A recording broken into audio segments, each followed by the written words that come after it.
वर्णिवेशरमणीयदर्शनं मन्दहास्यरुचिराननाम्बुजम् ओजितं सुरनरोत्तमैर्मुदा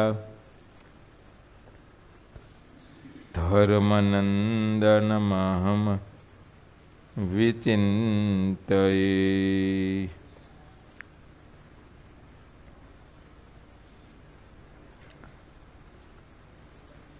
स्वामीनारायण हरे हरे।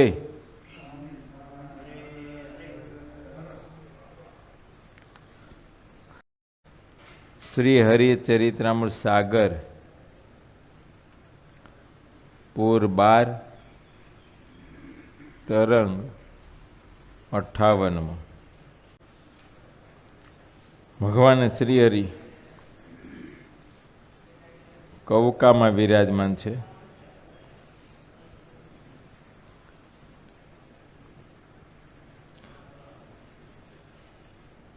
भगवान श्रीहरिए जेतलपुर में यज्ञ करवो छे। यज्ञनी सामग्री निमित्ते कवका में सभा करी छे। कवकाना हरिभक्तों ने बात करी छे कि अमारे यज्ञ करवो छे तो तमे घऊं पूरा पाड़जो।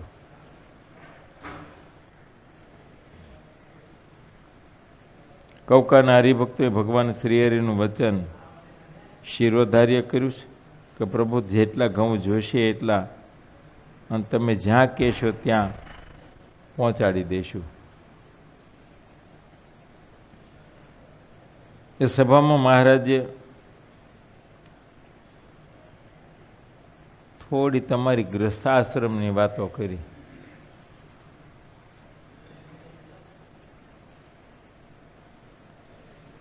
ગૃહસ્થાશ્રમમાં થોડુંક મહિલાઓના સ્વભાવ પર વાત કરી। ઈર્ષ્યા અને ક્રોધ આમ સ્વાભાવિક પ્રકૃતિ હોય એવું લાગે છે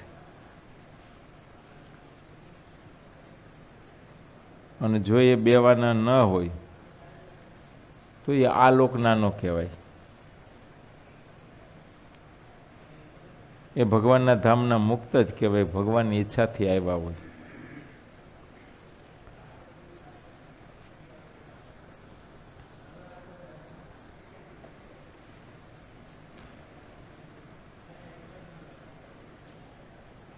મહારાજ કે એમને વિશે જ્યારે ઈર્ષ્યા કે ક્રોધ આવે ત્યારે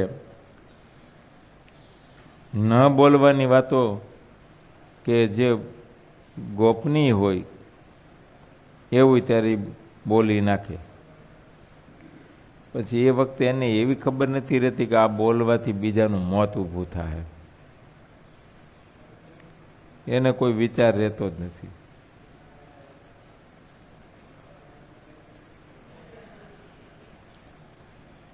મહારાજ કે બીજા અપાર ગુણો હોય છે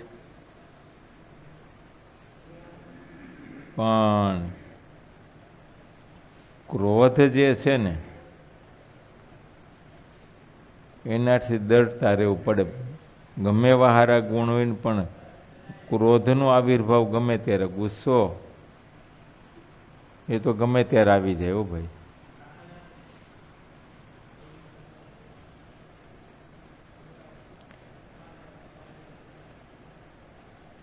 કેમ કે આમ સ્વાભાવિક રીતે થોડું ધાર્યું કરવાનો સ્વભાવ હોય અને ન થાય એનું ધાર્યું ત્યારે ગુસ્સામાં પ્રવર્તી જાય છે।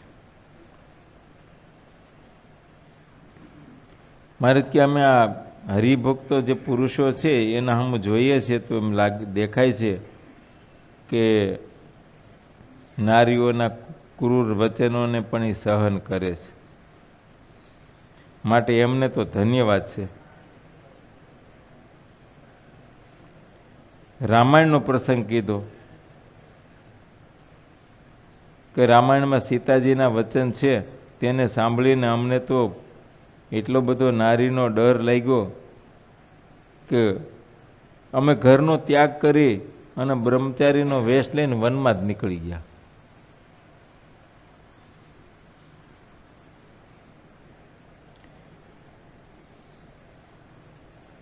સીતાજી એવા સત્ય છે કે ભગવાનની સાથે પૂજાય છે. ભગવાન રામચંદ્રજીની હારો હારી એનું ભજન થાય છે. જ્યાં જ્યાં ભગવાન રામચંદ્રજીનું મંદિર હોય ત્યાં ત્યાં સાથે એમની પણ મૂર્તિ હોય. એવી જ રીતે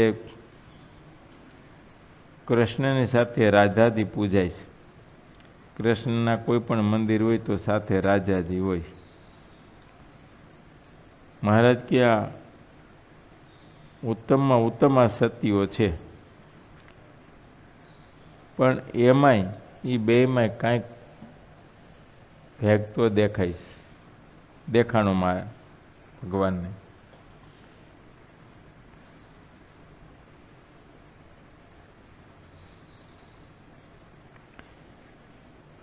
એટલે મહારાજ કે અમે તો વનમાં જ નીકળી ગયા. અને પૂર્વે પણ ભગવાન રામચંદ્રજી લક્ષ્મણ અને સીતા સાથે 12 વર્ષ 14 વર્ષ સુધી વનમાં રહ્યા છે. પાંડવોએ પણ માતા કુંતા અને દ્રૌપદીની સાથે વનમાં રહ્યા છે. નારદજી, ધ્રુવજી, પ્રિવ્રત એ પણ વનમાં રહ્યા હતા. આ બધાના ચરિત્રો સાંભળતા આપણે પણ વનમાં જઈને રહેવું એવું મહારાજ કે અમે મનોરથ કરી રાખ્યો.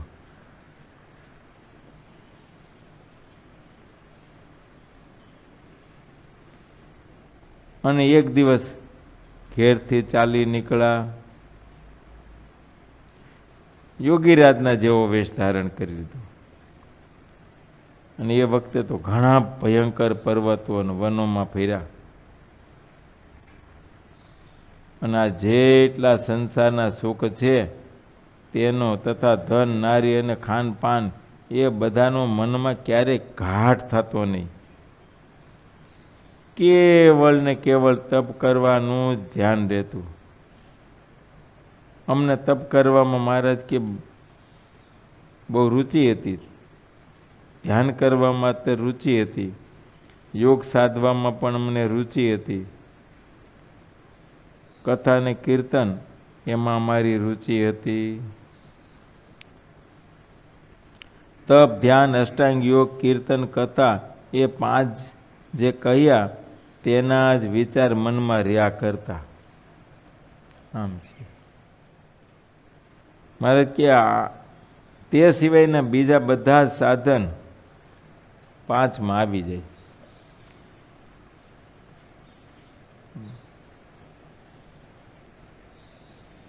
એમ માનીને અમે આ 5ને મુખ્ય વળગી રહ્યા. સત્સંગનું સંપૂર્ણ મહાત્મ્ય તો ઉદ્ધવજી જાણતા હતા અને અમે તો તેમના કરતા કરોડ ગણું વધારે સમજીએ છીએ. આવી રીતે મહારાજ વાતો કરી કૌકામાં. અને પછી કૌકા ગામથી ચાલ્યા તે જેતલપુરમાં આવ્યા. જેતલપુરમાં જગ્યા હતી રામાનંદ સ્વામી વખતથી ઉતરવાનું ઠેકાણું હતું. ત્યાં આવીને ઉતર્યા. મનમાં ઘણો જ હરખ છવાઈ ગયો. ગામમાં જે મોટા મોટા પાટીદાર હતા તે બધાને શ્રીહરિએ બોલાવ્યા. નાગર વૈદ્યને સાથે લઈને વિપ્ર આશારામ પણ આવ્યા. શ્રીહરિએ તે વિપ્રને કહ્યું, હવે ઉત્તરાયણને વચ્ચે એક જ દિવસ છે, એક જ રાત છે. ઉત્તરાયણને આગલે દિવસે મહારાજ વાત કરે છે. આવતીકાલે ઉત્તરાયણ. ઉત્તરાયણ તો પુણ્યકાળ કહેવાય. પુણ્યકાળમાં જે કંઈ દાન કરીએ એનું અધિક ફળ થાય. ભગવાન શ્રીહરિએ વિચાર કર્યો કે બ્રાહ્મણોને જમાડવા છે. એટલે એ વિપ્રો બધા આવ્યા તે એને પૂછ્યું કે હવે ઉત્તરાયણની વચ્ચે એક જ રાત છે અને આ એક ગામના વિપ્રોને જમાડીએ તો કેટલું ઘી જોઈએ? જેતલપુરમાં જેટલા વિપ્રો છે એને જમાડીએ તો કેટલું ઘી વરે? પૂછું. વળી મારા તો આગળ બોલતા ગયા કે ભાઈ આજુબાજુના ગામડાના બ્રાહ્મણોને જમાડીએ તો કેટલું ઘી વરે?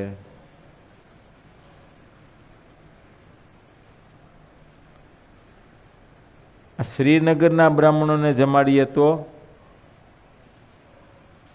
એટલે આ બ્રાહ્મણો કહે છે, મહારાજ શ્રીનગર અમદાવાદની 84 તો મોટા મોટા રાજાઓએ કરી હોય તો 5 વર્ષ અગાઉથી તો તૈયારી કરે, ત્યારે શ્રીનગરની 84 થાય. અને તમારે તો એક જ રાત છે બાકી, સવારે 84 કરવી. એક રાતમાં આવે ક્યાંથી બધું? કદાચ રૂપિયા હોય તોય એક જ રાત કેમ થાય ઘનશ્યામભાઈ? તમારી પાસે અઢળક રૂપિયા હોય, એક જ રાત બાકી, સવારે છોકરાને લગ્ન કરવા જ નક્કી જ કરો તો હાલો ઘડિયા લગ્નમાં નક્કી કર્યું, સવારે જ શક્ય છે? સામગ્રી તો ભેગી કરવી ને.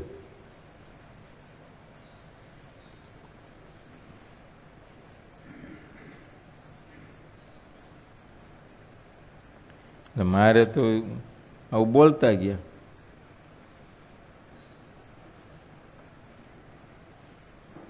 મહારાજ કે દિયો નોતરા, રાતો રાત અત્યારે જ સાંજ વેળાને કે સવારે આવો આવે જ, પોતપોતાના નાતના જે કાંઈ વાસણો હોય લઈને પૂગી જાય. અમે સીધાની તૈયારી કરીએ છીએ.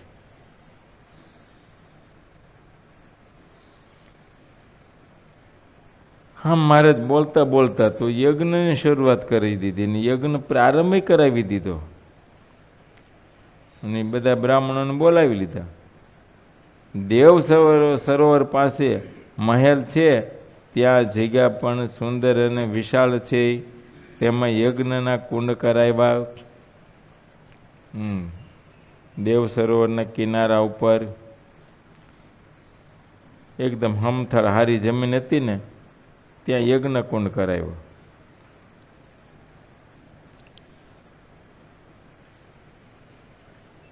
એ ઘી હોમવા માટેના પરનાળા પણ સોનાના કરાવ્યા. યજ્ઞ મંડપ ઘણો જ અમૂલ્ય બનાવ્યો, તેની તુલના કોઈની સાથે થાય નહીં. એ કેટલાક સ્તંભ તો સોનાના અને વિચિત્ર ભાતીગળ કરાવ્યા, જેનું વર્ણન થઈ શકતું નથી. સુવર્ણના કળશ કર્યા અને સોનેરી પતાકા ફરકાવી, અને તેથી તેની શોભા અથાગ થઈ. યજ્ઞ થાય છે તે જાણીને 4 વેદના 4 ઋષિઓ આવ્યા. તેમાં જે ઋષિ સામવેદી વિદ્વાન હતા, સમૂહમાં તેને મુખ્ય આચાર્ય કર્યા, અને યજ્ઞના કુંડ પણ સામવેદને અનુસારે કર્યા. કરી દીધું શરૂઆત. બોલો, સવારે જ પ્રારંભ. રાતમાં તો યજ્ઞ કુંડ તૈયાર થઈ ગયા, માંડવા તૈયાર થઈ ગયા.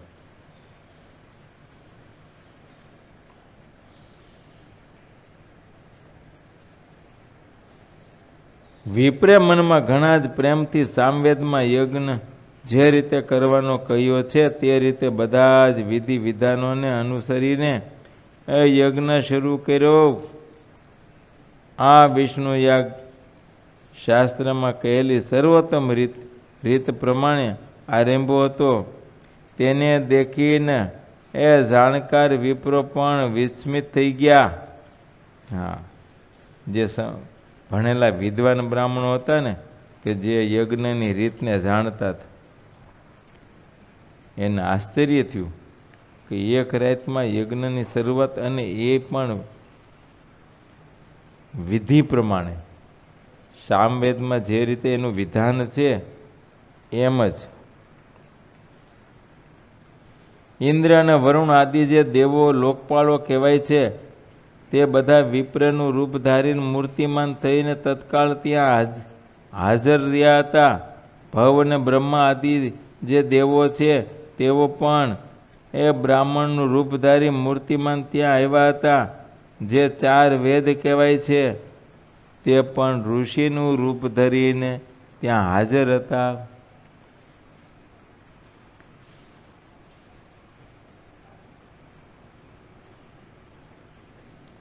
મહારાજ યજ્ઞ આદરો તો હવે આવી ગયા.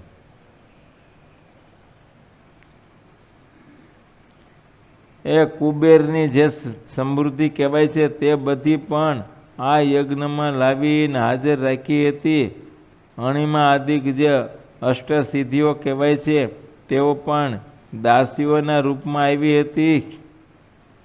કુબેરજી આવી ગયા, હવે શું ઘટે કયો? અને અણિમાદિક અષ્ટસિદ્ધિઓ છે એ પણ આવી ગઈ. એને એમ થયું કાંઈ મોકો છે સેવા કરવાનો.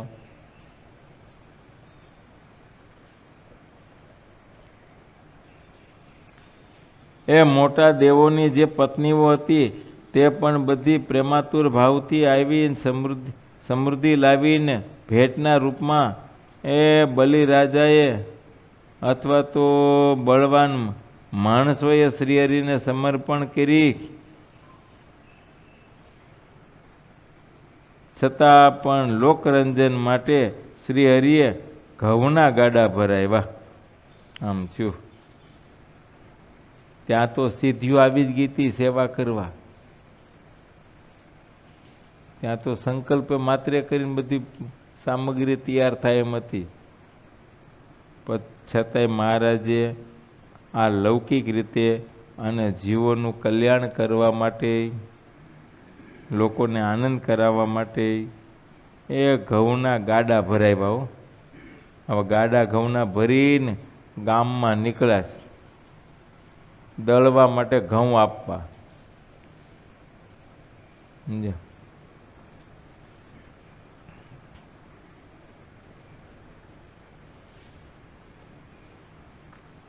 પોતે તે ગાડા ઉપર બેસી અને ઘેર ઘેર જતા હતા.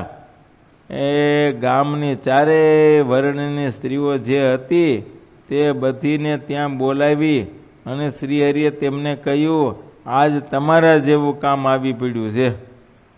ક્યાંક દળવું તો એ જ કરે ને તે દિવસે. તો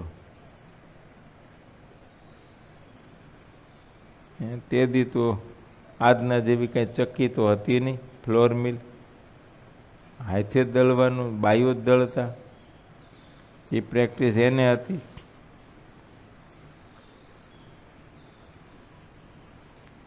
મહારાજ કે તમારા જેવું કામ આવી પડ્યું છે એટલે અમે અવશ્ય આગ્રહ કરીને તમને સૌને કહીએ છીએ.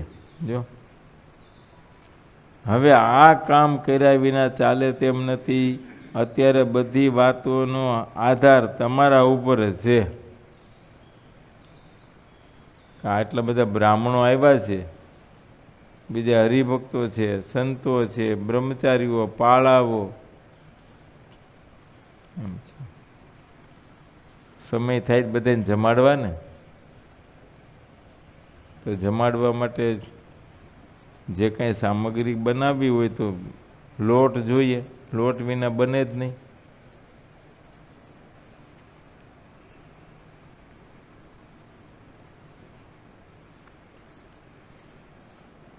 મહારાજ કે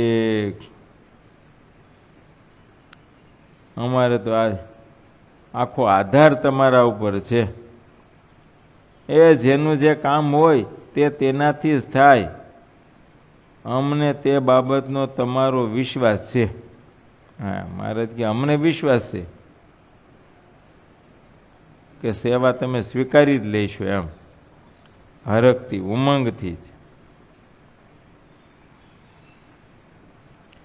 શ્રીહરિના આવા પ્રેમ રસ નીતરતા વચન સાંભળી અને બધી સ્ત્રીઓ ત્યાં ક્ષણવારમાં તત્કાળ આવી.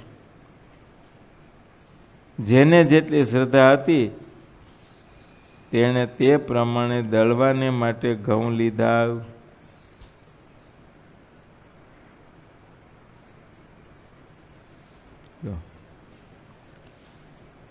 એ વખતે જેતલપુરની એક પ્રસિદ્ધ વેશ્યા લક્ષ્મીબાઈએ પણ ઘઉં દળવા માટે લીધા હતા.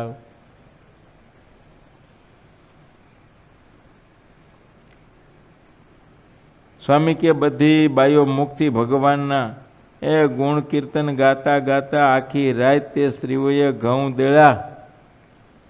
ધન્યવાદ છે ને મેં શ્રદ્ધાને. કાંઈક લોટ સવારે જોતો જ તો સવારે દળે તો કામ થાય એમ નહોતું, એટલે આખી રાત દળ્યા. હવે એકાદું પવલ હોય તો ઠીક છે, પણ હવે આ તો લોઢાના હુંડા ભરી ભરીને દીધું હોય, આખી રાત દળે ત્યારે જ કામ થાય. માટે એમની જે શ્રદ્ધા, ભાવ, પ્રેમ આખી રાત, અને વળી દળતા દળતા પણ ભગવાનના ગુણ કીર્તન ચરિત્રોને યાદ કરે છે. બોલો.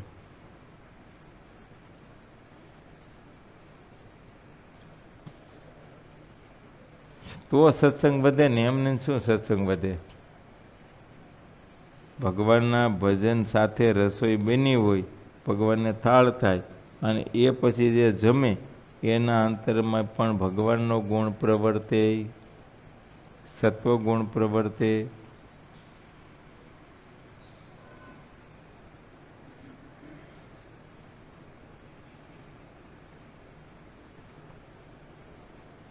બાકી તો હવે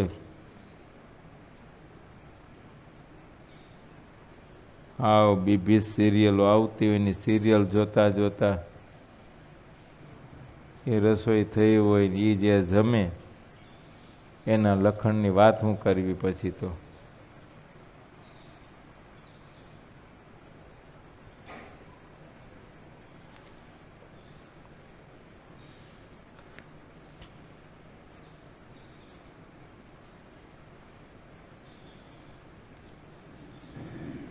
આવી રીતે ભગવાનના ગુણ કીર્તન ગાતા ગાતા આખી રાત એ બહેનોએ ઘઉં દેળ્યા. આમ ઘેર ઘેર આનંદ વ્યાપી ગયો. અને આખા ગામમાં બધી ઘંટીઓ ઝાલતી હશે ને, ઘરે ઘરે ઘઉં આપ્યા અને આખી રાત દળવાનું હતું. તો બધાના ઘરમાંથી કીર્તનના જ અવાજ આવે, તો એ વાતાવરણ કેવું આમ એકદમ નીરવ થઈ ગયું છે, નિર્વિકારી.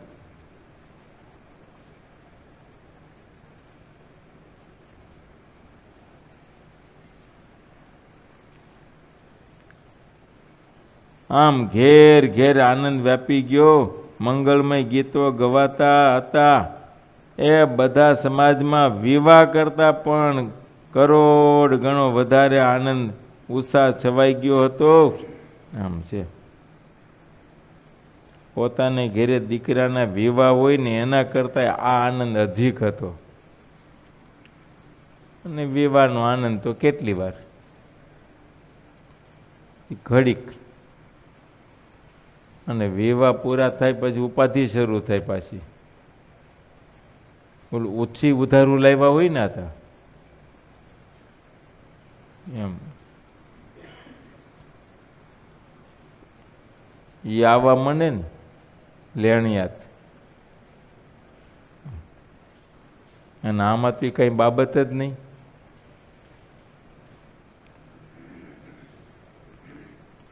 વિવાહ કરતા પણ વિશેષ આનંદ હતો. કેમ કે આ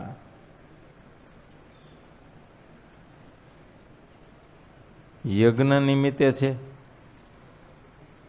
ધર્મનું કામ છે, પુણ્યનું કામ છે, અને ભગવાનનું સંબંધવાળું કામ છે. એટલે નિર્ગુણ છે, ભક્તિરૂપ છે બધું.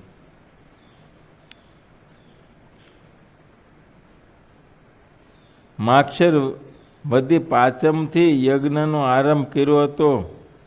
તે 18 દિવસ સુધી બધા વિપ્રો એ તાજે તાજા સમજ્યા લાડુ સતત જીમાવો. હા, રોજ નવા.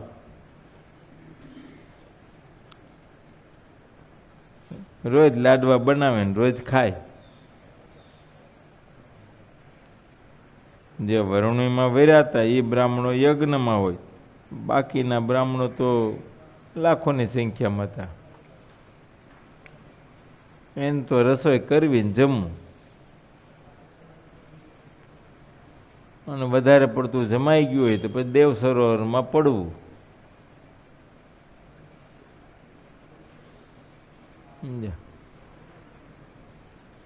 સરોવરમાં પડ્યા રહે 2 કલાક તો બધું પાચન થઈ જાય.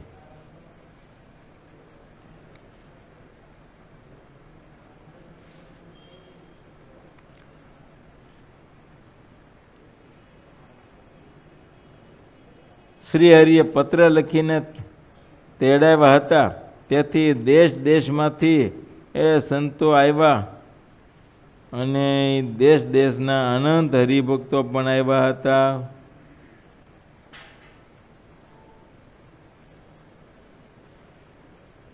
પત્ર લખીને બધીને તેડાવ્યા. હવે એક રાતમાં પત્ર લખીને તેડાવવા કેવી રીતે બની શકે?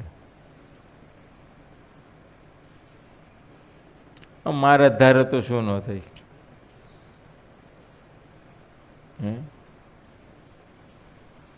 ઓલા બુરાનપુરના હરિભક્તોની ઉપાધિઓ આવી બહુ.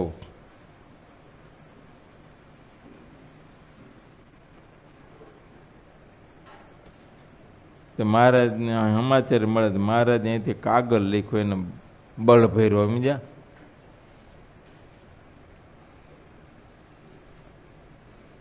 ઉપાધિ એવી હતી કે હવાર સુધીમાં કાગળ મળવો જોઈએ ને ઉપાધિ હતી. હવે રાતે કાગળ લખ્યો, સુખમુનિ પાસે લખાયો. મયારામ ભટ્ટના ભાઈ ગોવિંદરામ ભટ્ટ. ગોવિંદરામ ભટ્ટને મહારાજ કે લ્યો આ કાગળ અને દીવ ઉગતા પહેલાં પુગાડો ત્યાં. કે સારું મહારાજ. હાથમાં લઈ લીધું ને હાલતા થયા. પછી એને સંકલ્પ થયો કે ક્યાં ગઢપુર ને ક્યાં બુરાનપુર એમ કેમ પુગાય. ગામ બહાર નીકળ્યા. ઘેલો નદી 2 કાંઠા અમી જાય. વરસાદનો સમય, રીમઝીમ રીમઝીમ વરસાદ વરસે. એમ થયું કે હવે કંઈક પાણી ઉતરી જાય પછી જાઉં તો નીલકંઠેશ્વર મહાદેવનું ડેરું, તો ઘડીક ડેરામાં બેઠા.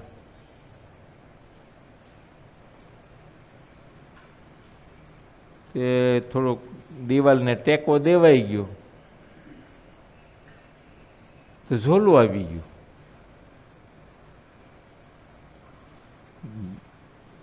જ્યાં આમ થોડીક ઊંઘ ઉડી તો એને એમ થયું ફાળ પડ્યો. અરે અરે મારે તો બુરાનપુર જવું છે અને આ ઊંઘ આવી ગઈ, કેમ પૂગીશ? એ ડેરામાંથી બહાર નીકળ્યા. આ તો પરોઠિયું થઈ ગયું. એમ થયું બહાર કરી. આ તો ત્યાં બધી નદી ને નદીને કાંઠે માણસો ને કોઈ નાવા ધોવા આવે ને કોઈ પાણી ભરે ને. હાલો વેશભૂષા કંઈક જુદી દેખાણી, નદીનો કાંઠો કંઈક જુદો દેખાણો.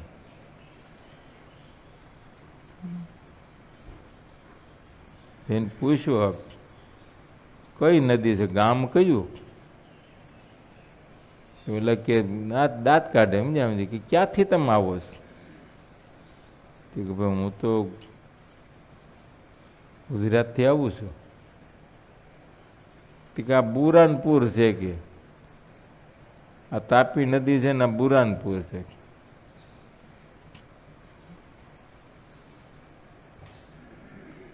યાર ગોવિંદરામ ભટ્ટ કે વાહ મહારાજ વાહ, હું આમની લીલા છે ને. લ્યો ખાલી એક ઊંઘનું ઝોલું આવ્યું ને તો ગોવિંદરામ ભટ્ટને મહારાજે ન્યા મૂકી દીધા.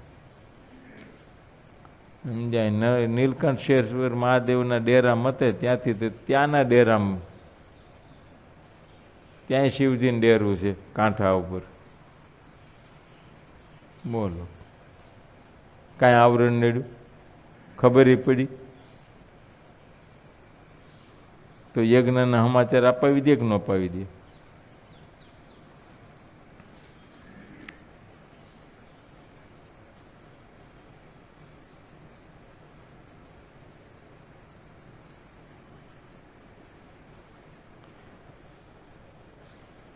મહારાજની આજ્ઞાથી પત્ર મળતા, સમાચાર મળતા દેશ દેશમાંથી સંતોય પણ આવ્યા, હરિભક્તોય આવ્યા. કેટલાક હરિભક્તો વાહનમાં બેસીને આવ્યા અને કેટલાક તો ચાલીને આવ્યા.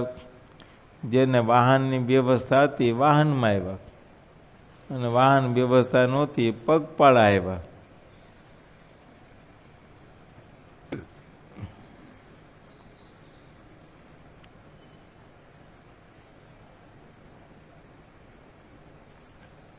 વાહનમાં તો હું તે ઘોડું હોય તો કંઈ ઘોડા તો બધાને હતા નહીં.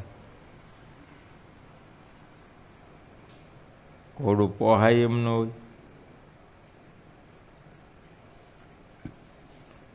છોકરા ગદરાવે કે ઘોડાને ગદરાવે?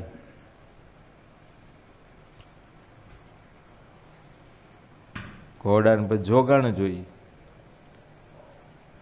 છોકરાને ઘડતું એનું આને જોગાણ ક્યાંથી લાવે?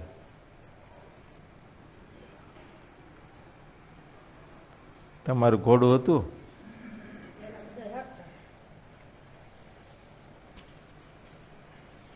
તમારા વડવા થોડા મોટા માણસ છે. ઘોડાવાળા મોટા કહેવાય.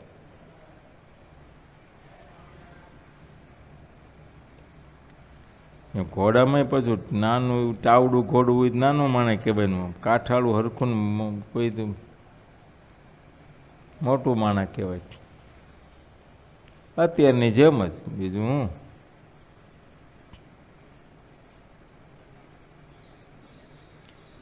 ભારે માયલી ગાડી કોસલી હોય એ મોટું માણસ કહેવાય.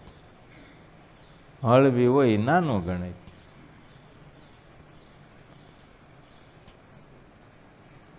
ન હોય તો એથી નાનો કહેવાય.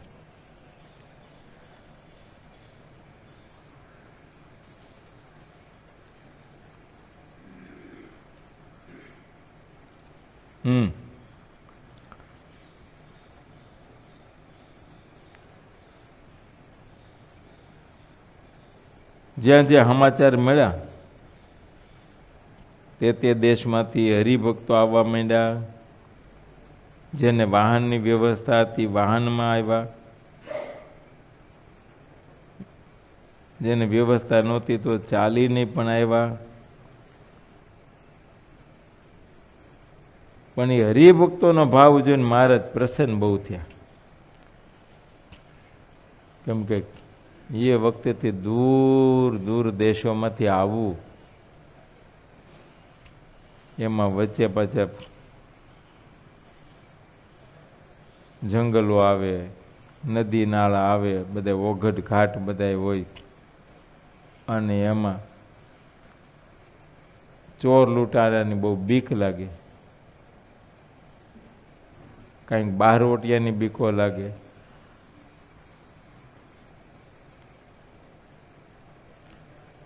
છતાંય જોખમ ખેડીને આવતા એમ. એને એ જેમ હરિભક્તોને મહિમા છે ને મહાત્મા, એ મહિમા વિચારીને મહારાજને બહુ આનંદ થયો કે આ મહિમા વિના બને નહીં.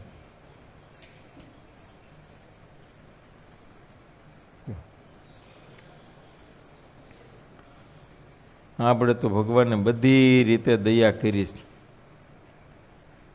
વાહન વ્યવસ્થા આ તે બધી રીતે, પણ તોય મંદિરે પુગાય નહીં. નથી પુગાતું એનું કારણ મહાત્મા નથી. મહાત્મા હોય કાંઈ કઠણ ન પડે. બોલો, અમારો ઓલા ભાભાનો છોકરો હવે થોડોક આ બાજુ રહેવા આવ્યો. પહેલાં તો ઠેઠ બુરાનપુરમાં પાછળ રહેતો. ભાભા દેશમાંથી આવ્યો હોય. બોલો, એમાં ધનુર્માસમાં. હા, તો એ ધનુર્માસનો માઘ માસની વખતે કેવી ટાઈટ હોય ડિસેમ્બર મહિનામાં. પણ તોય આરતી પહેલાં મંદિરમાં હોય, નાહી ધોઈ પૂજા પાઠ કરી પરવારી અને આરતી પહેલાં પહોંચી જાય તે બુરાનપુરથી.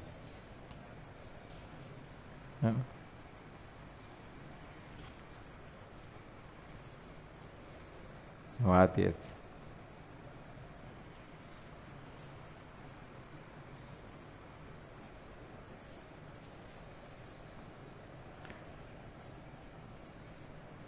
વળી એને કઈ વાહન નહીં, હાલીને આવવાનું.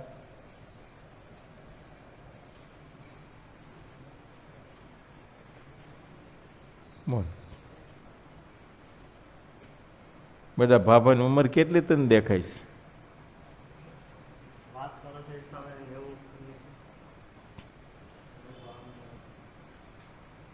95 પૂગ્યા છે. 95 પૂગ્યા. 95 રનિંગ.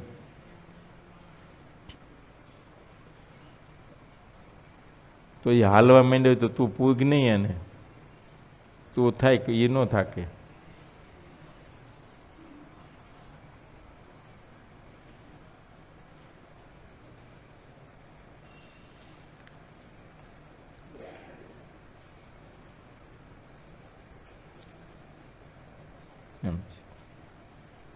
બાબત એટલી છે, એને ભેંસનું દૂધ મળ્યું ને તમને કોથળીનું મળ્યું.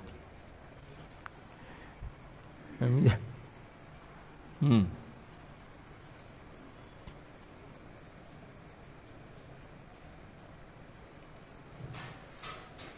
તો તારા વખતમાં તો સારું હતું, કાંઈક ઠીક આવતું હતું. હવે સમજ્યા?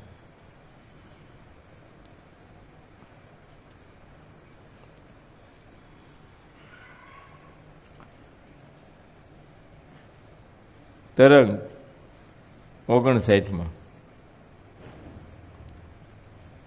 શ્રીનગર જે અમદાવાદ, એ અમદાવાદના કોટની ચારે બાજુ જેટલા એ ફૂલોના બગીચાઓ હતા, તેના ફૂલોના હાર બનાવી અને માળી લાવતા. એમ માળી લોકોને દુકાનો શરૂ કરી દીધી ફૂલહારની. કેમ કે જેટલા હરિભક્તો આવે હવે ફૂલહાર તો ખરીદે, મહારાજની પૂજા કરવા આવે એટલે.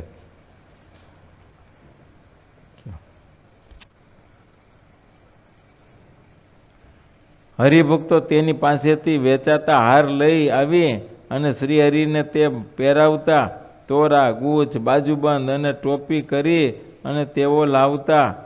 જ્યાં યજ્ઞ થતો હતો ત્યાં જઈને શ્રીહરિ પાસે બેસતા. હા, હરિભક્તો બધા એમની પાસેથી વેચાતા હાર લઈને ભગવાન શ્રીહરિને પહેરાવતા, પૂજા કરતા. અને જ્યાં યજ્ઞ શરૂ હતો ને ત્યાં મહારાજ જઈને બેસતા. વિપ્રો વેદ મંત્રનો ઉચ્ચાર કરતા હતા, તે સાંભળી શ્રીહરિ ઘણું રાજી થતા હતા. વિપ્રો અને દેવો સાથે મળી અને વેદ મંત્રનું ગાન કરતા હતા. બ્રાહ્મણો હતા ને દેવતાઓ બ્રાહ્મણોનું રૂપ ધરીને આવી ગયા હતા. 4 વેદય મૂર્તિમાં આવી ગયા હતા. એ બધા વેદ મંત્રનું ગાન કરતા હતા. 10,000થી લઈને 20,000 સુધીના એ ફૂલહાર હરિભક્તો એક તાર નિરંતર લાવતા. બોલો કેટલું માણસો હોય છે? 10,000થી 20,000 સુધીના ફૂલહાર, એટલું માણસો. તો આ તો તમે બાપ દીકરો 4 જણા ગયા તો હાર તો એક જ લીધો હોય. કેમ હોય ભાઈ? કઈ 4 હાર ન લીધા હોય. ઓલો છોકરો પહેરાવે ને આ છોકરો, એકમાં બધું. એ માન હાર લેવાનું પૈસા હતા, એમાં 4 ક્યાંથી લે? આટલા તો હાર, તો માણસો કેટલું હશે? અને એ બહારથી આવ્યા હોય ત્યારે એક વખત પૂજા કરે, કાંઈ રોજ હાર લઈને રોજ પૂજા કરવા તો ન આવે. જે હરિભક્તો આવ્યા, હવે જે પ્રથમ દિવસે આવ્યા હોય તે દિવસે હાર લાવે અને મહારાજને પહેરાવે, પૂજા કરવા આવે તે. પછી એને રોકાવાનું 8 દી છે, તે 8 દી સુધી કંઈ કાયમ હાર લઈને લાઈનમાં ન ઊભા રહીએ.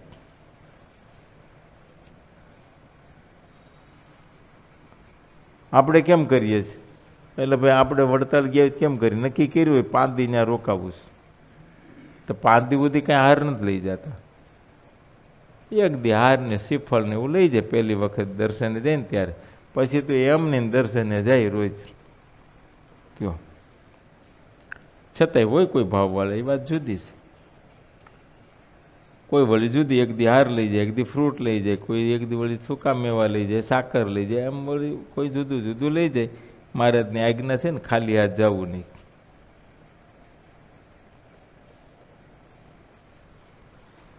આ તો અનુમાન કરવાનું છે કે તે દિવસે યજ્ઞમાં આમ આખો મેરામણ કેવો ઉભરાણો હોય છે એમ.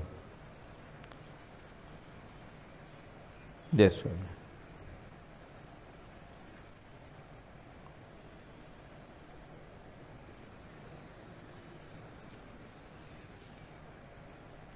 શ્રી હરિ એ કેટલાક હાર વિપ્રોને આપતા ત્યારે તેઓ ઘણા ભાવથી ફૂલહાર લઈ લેતા. કેટલાક હાર સંતોને શ્રી હરિ પ્રેમથી આપતા અને કેટલાક હાર તેવી રીતે હરિભક્તોને પણ આપતા. એમ એ પ્રસાદીને હાર મહારાજ ક્યારેક રાજી થઈને બ્રાહ્મણોને પહેરાવે, ક્યારેક સંતોને આપે, કોઈ હરિભક્તો આવ્યા હોય તો હરિભક્તોને આપે. અને કેટલાક હાર લઈને મંડપમાં લટકાવી દેતા હતા. તેથી એ મંડપ પણ પ્રફુલ્લિત બાગ જેવો લાગતો હતો. એક પહોર સવારે અને એક પહોર સંધ્યા પછી રાતે સભા થતી. 2 ટાઈમ 1 પહોર કથા સભા, મહારાજ વાતો કરે 3-3 કલાક એમ. ખાલી યજ્ઞ દર્શન કર્યા લાડવા ખાઈને વૈયા જાય એમ નહીં. કથા તો પૂર્વ મૂળ તો નિમિત્ત જ એ છે, માણસોને ભેળા કરવા એ નિમિત્ત. એ નિમિત્ત શું કર્યું તો યજ્ઞ. યજ્ઞ નિમિત્તે બધા આવ્યા. યજ્ઞ નિમિત્તે આવ્યા એટલે આવ્યા છે એને હવે કથા સંભળાવવી, વાતો કરવી, તો એને પ્રગટ ભગવાનનો મહિમા સમજાશે ને. પણ ખાલી કીધું કે હાલો સભા છે તો ન આવત, આટલા ભેળા ન થાત. કયો મહિમાવાળા હોત વધારે એકદમ એ આવત. આમ તો યજ્ઞ નિમિત્તે બધા આવે ને, સત્સંગી બિન સત્સંગી. એમાં યજ્ઞ નિમિત્તે બ્રાહ્મણો આવે, ભલે બિન સત્સંગી બ્રાહ્મણો, પણ યજ્ઞ છે એટલે જમવાય મળશે ને દક્ષિણા મળશે.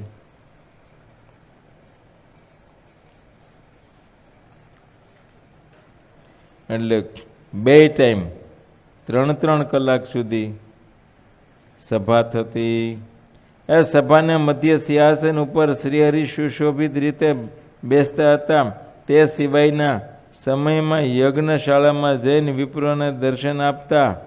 જ્યારે સભા હોય ત્યારે મહારાજ સભાને મધ્ય સિંહાસન ઉપર આવીને વિરાજમાન થતા.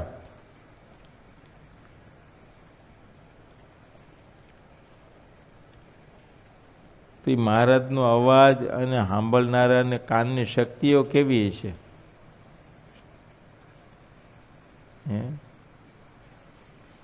આ હજારોની સંખ્યામાં માણસો હોય અને એમાં કથા વાર્તા થતી હોય તો તે દિવસે તો આજના જેવી આ કઈ સિસ્ટમ તો હતી નહીં. આ ટેકનોલોજી તો હતી નહીં, સાઉન્ડ સિસ્ટમ તો હતી નહીં. અને તોય બધાને કથા સંભળાતી. આ એ પાછું આગળ તો પુરુષો બેઠા હોય, એ સભાની પાછળ બહેનો બેઠા હોય, પણ સંભળાતી સમજાતી. એટલે કાનની શક્તિ કેટલી બધી તેજ છે.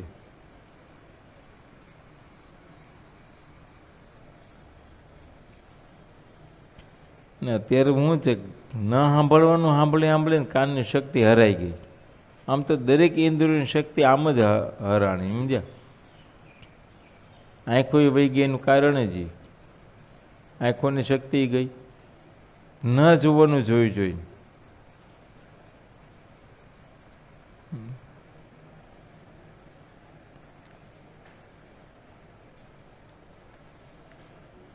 એમાં તમે જુઓ ને અત્યારે તો નવું જનરેશન આ છોકરાઓ તો હાલવા શીખે ને એ પહેલાં તો મોબાઈલને ઓપરેટ કરવાનું શીખી ગયા હોય અને માયું શીખવી દે. ક્યાંક બહાર જવું હોય ને એટલે આ હાથમાં પકડાવી દીધો એટલે છોકરો ગેમ ખેલ્યા કરે અને બહારથી તાળું મારીને આ વહી જાય. શાકભાજી લેવા જવું, બહાર જવું, શોપિંગ થોડું કરવા જવું છે, છોકરાને પૂરીને વહી જાય.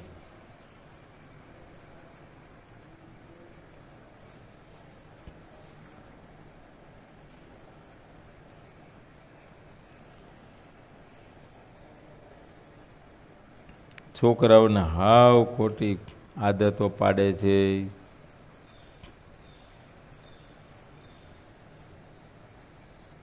પછી છોકરાઓ ભણે નહીં અને ભળે નહીં તમારા. સમજ્યા?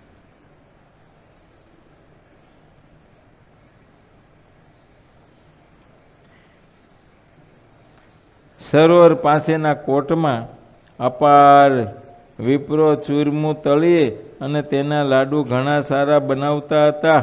ને બાજુમાં કોટ છે, ત્યાં બધે ચૂરમું તળે ને લાડવા બનાવે અને બીજા કોટમાં ભરે. એ શિયાળો હતો એટલે લાડુમાં જેટલું હમાય ને એટલું ઘી નાખતા. શિયાળો હતો ભાઈ, ઘી ગરમ કરીને પછી નાખ્યા કરે ને જેમ જેમ ઠરતું જાય ને જેટલું નાખો એટલું એમ હમાઈ જાય. એમાંય ચૂરમું પીએ જ જાય.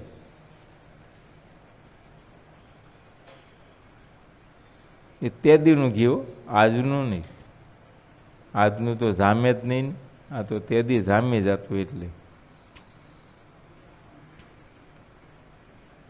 આજ તો થોડું ઘણી સુગંધ આવે એટલે એમ ખબર પડે ઘી છે, બાકી આમ જો તો તેલ જ હોય.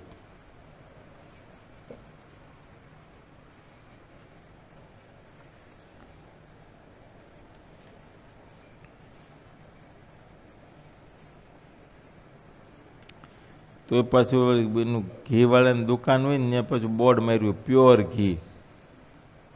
હવે આવું ઘી હોય તો પ્યોર ઘી, તો હજી ડુપ્લિકેટ કેવું હોય છે? હે ભાઈ?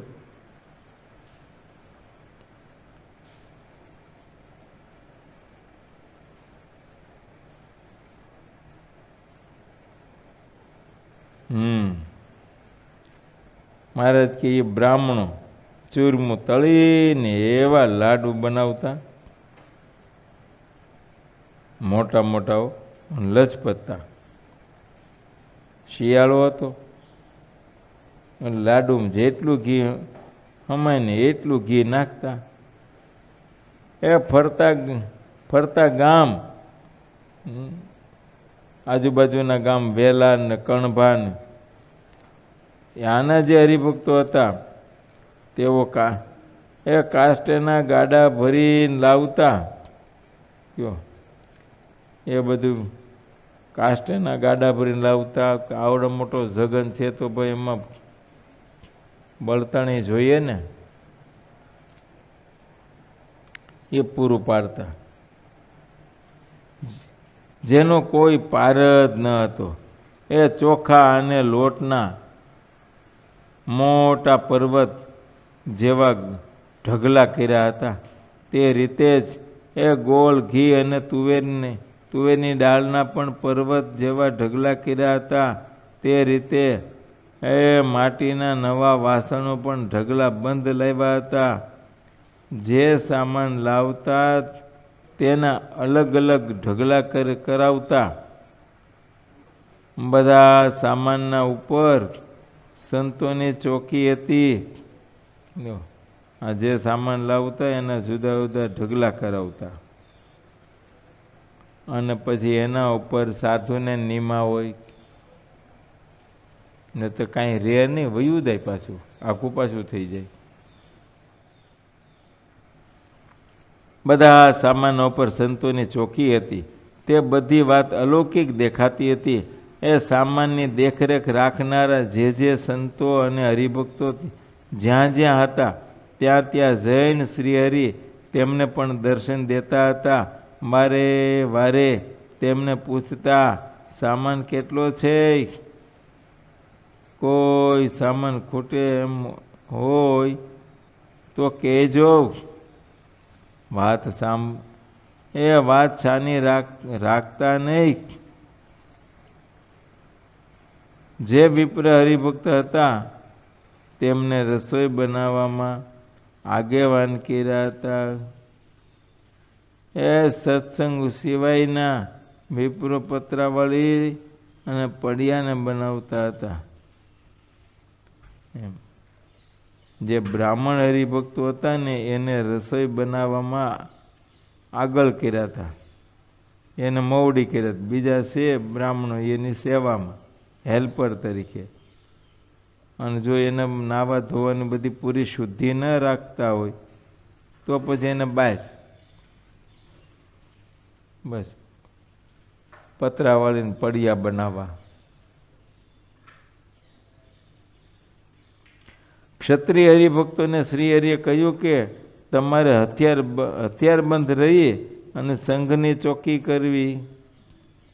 એને એ કામ હોય, કેમ કે એની એમાં કુશળતા એની ગણાય. રસોઈમાં બ્રાહ્મણોની કુશળતા કહેવાય.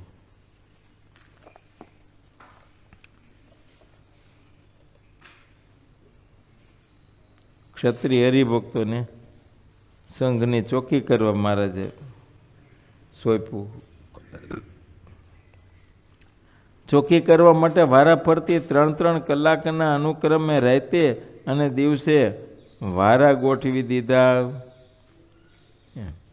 રાત દિવસના વારા કરી દીધા 3-3 કલાકના.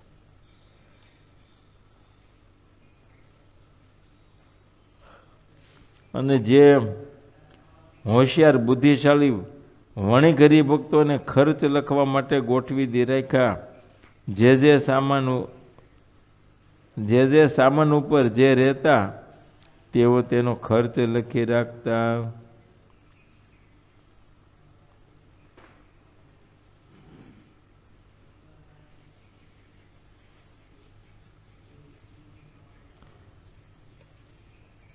જે સામાન ઉપર જે હરિભક્તો રહેતા તેઓ એનો ખર્ચ આવક જાવક એ બધું લખી રાખતા.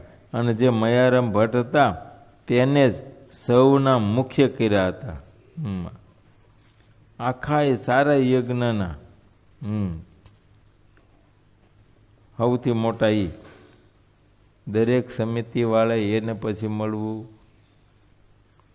સમિતિવાઇઝ એક પ્રમુખ હોય, પણ એ પ્રમુખો બધે કોઈ મૂંઝાય ત્યારે એને મયારામ ભટ્ટને કહેવું.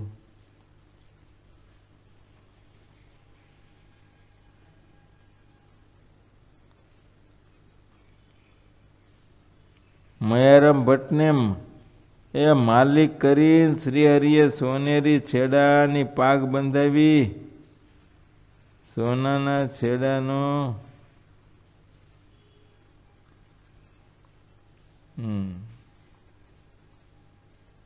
માથે પાગ બંધાવી.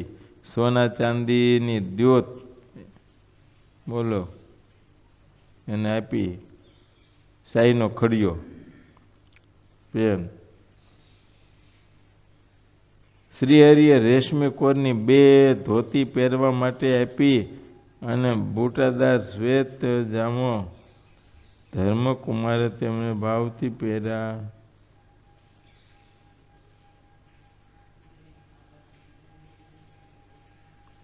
આ ભટજી એ નાતે વડનગરા નાગર હતા. ધન અને નારી બાબતે તો તેઓ અતિ શુદ્ધ હતા. મહાનૈષ્ટિક વ્રતને ધારી રહેલા અને ભારે વિષયના ત્યાગી હતા. શ્રી હરિએ તેમને શ્રીહરિએ મયારામ ભટ્ટની એમની પાસે 4 પાર્ષદ કામકાજમાં મદદ માટે રાખ્યા હતા. તેઓ જરૂર પડે ત્યાં દોડીને જતા અને અહીં હરખથી તે કામ કરતા હતા. જેતલપુરના હરિભક્તો અમીન પાટીદારોએ અનિયંત્રિત લોકોમાં અંકુશ માટે શિરદાર કર્યા હતા. તો કોઈ તોફાન કરવા આવે નહીં. માટે પાટીદારોને, કેમ કે ત્યાંના હતા ને, એટલે ત્યાંના પાટીદારોને ગોઠવો કે અહીં તમે રહ્યો, તમારું ગામ. તેનું તરત જ કોઈ બીજો આવે તો એનું તરત માનભંગ કરી નાખતા. એ જેટલા સેવા કરવામાં મહા હોશિયાર ખેડૂતો હતા તેમને કેટલાકને પાણી ભરવા માટે રાખ્યા હતા. તેઓ જ જલ્દી ગાડા ઉપર પાણી ભરીને લાવતા, વાર લગાડતા નહીં. જે સુતાર હરિભક્તો હતા તેઓ લાકડાને એ ચીરતા ફાડતા.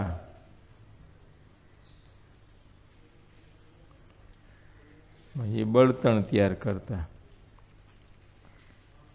અને કેટલાક તો તંબુમાં કામ લાગે તેવી મેખો તૈયાર કરતા. ઘોડાવાળા આવે તો ઘોડા બાંધવા જોઈએ ને મેખો. પણ જે કાર્યમાં જે કુશળ હતા એ અનુસારે પોતપોતાના કાર્ય બધે સ્વીકારી લીધા.